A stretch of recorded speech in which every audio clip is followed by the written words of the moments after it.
রাহুতান্ত্রিক হল সেই ভারতবর্ষের রামতান্ত্রিকের ছেলে রাহু। তান্ত্রিক রামের মৃত্যুর পর তার ছেলে রাহু একলা হয়ে যায়, আর রাহু কাঁদতে কাঁদতে জঙ্গলের পাশ দিয়ে বয়ে যাওয়া নদীর তীর দিয়ে হাঁটতে লাগল।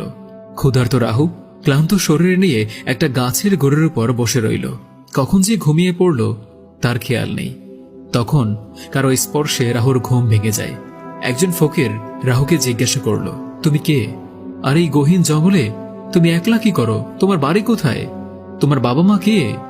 ফকিরের কথা শুনে রাহু কান্না জড়িত গলায় বলল, আমি ভারতবর্ষের এক গ্রামে আমার বাবার সাথে থাকতাম। আমার মা আমার 18 দিন বয়স থাকতেই মারা যায়। তারপরে আমার পিতা আমাকে মায়ের আর পিতার ভালোবাসা দিয়ে বড় করে। আমার পিতা ছিল একজন তান্ত্রিক। আমার পিতার স্বপ্ন ছিল স্বয়ং ইবলিস জিনের সর্দারকে বশীকরণ করার। আমার পিতা ভারতবর্ষে বসে জানতে পারে বাংলাদেশের বরিশাল বিভাগের এক গ্রামে স্বয়ং ইবলিস জিনের সর্দার আছে, আর তাই আমার পিতা আমাকে ভারতবর্ষ থেকে বাংলাদেশে নিয়ে আসে। সমস্ত কথা রাহু ফকিরকে খুলে বলল।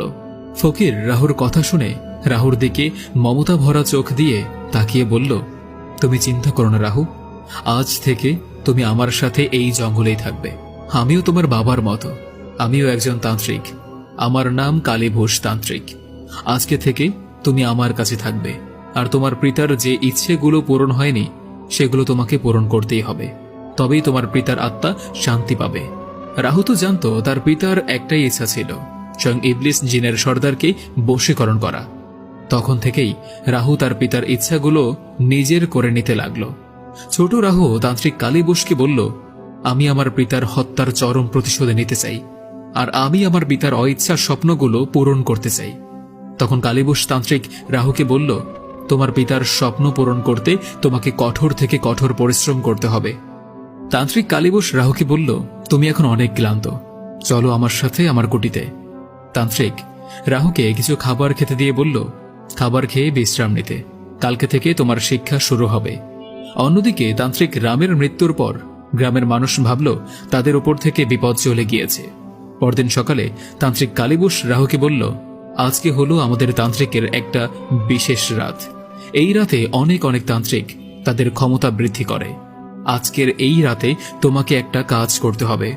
তখন রাহু বলল, পিতাজি, আমি যে কোনো কাজ করতে রাজি আছি। তখন তান্ত্রিক কালীবোস বলল, এটা কোনো সহজ কাজ নয় রাহু। আজকে হলো অমাবস্যার রাত। এখান থেকে পার্শ্ববর্তী এলাকায় একটি মেয়ে আত্মহত্যা করেছে। তোমাকে যে ওই মেয়ের লাশের সাথে প্রথমে যৌন মিলন করতে হবে। যৌন মিলন করে এই লাশের শরীর থেকে বিশেষ